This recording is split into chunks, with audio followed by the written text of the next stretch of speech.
Flanked by two powerful European nations, the English Channel has long been one of the world's most important maritime passages. Yet for most of its history, the channel's rocky shores and stormy weather made crossing a dangerous prospect.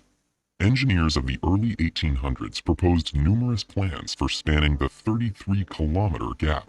Their designs included artificial islands linked by bridges, submerged tubes suspended from floating platforms, and an underwater passage more than twice the length of any existing tunnel. By the end of the century, this last proposal had captured European imagination.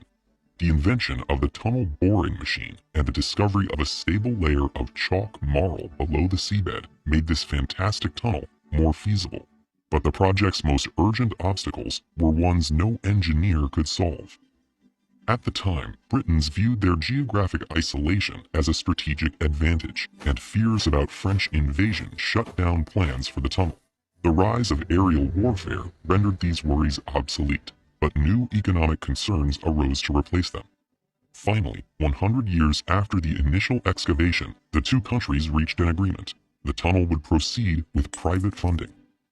In 1985, a group of French and British companies invested the modern equivalent of £14 billion, making the tunnel the most expensive infrastructure project to date. The design called for 3 separate tunnels, one for trains to France, one for trains to England, and one service tunnel between them. Alongside crossover chambers, emergency passages, and air ducts, this amounted to over 200 kilometers of tunnels. In 1988, workers began excavating from both sides, planning to meet in the middle.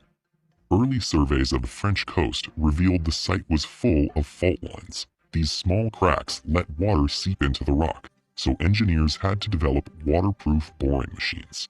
The British anticipated drier conditions and forged ahead with regular borers. But only months into the work, water flooded in through undetected fissures. To drill in this wet chalk, the British had to use grout to seal the cracks created in the borer's wake, and even work ahead of the main borer to reinforce the chalk about to be drilled.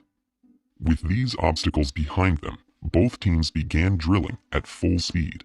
Boring machines weighing up to 1,300 tons drilled at nearly 3.5 meters per hour. As they dug, they installed lining rings to stabilize the tunnel behind them, making way for support wagons following each machine. Even at top speed, work had to proceed carefully. The chalk layer followed a winding path between unstable rock and clay, punctured by over 100 boring holes made by previous surveyors. Furthermore, both teams had to constantly check their coordinates to ensure they were on track to meet within 2 centimeters of each other. To maintain this delicate trajectory, the borers employed satellite positioning systems, as well as paleontologists who used excavated fossils to confirm they were at the right depth. During construction, the project employed over 13,000 people and cost the lives of 10 workers. But after 2.5 years of tunneling, the two sides finally made contact. British worker Graham Fagg emerged on the French side, becoming the first human to cross the channel by land since the Ice Age.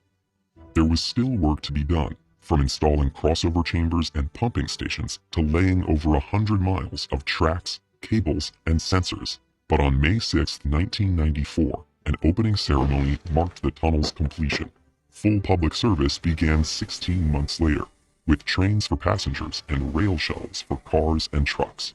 Today, the Channel Tunnel services over 20 million passengers a year, transporting riders across the channel in just 35 minutes.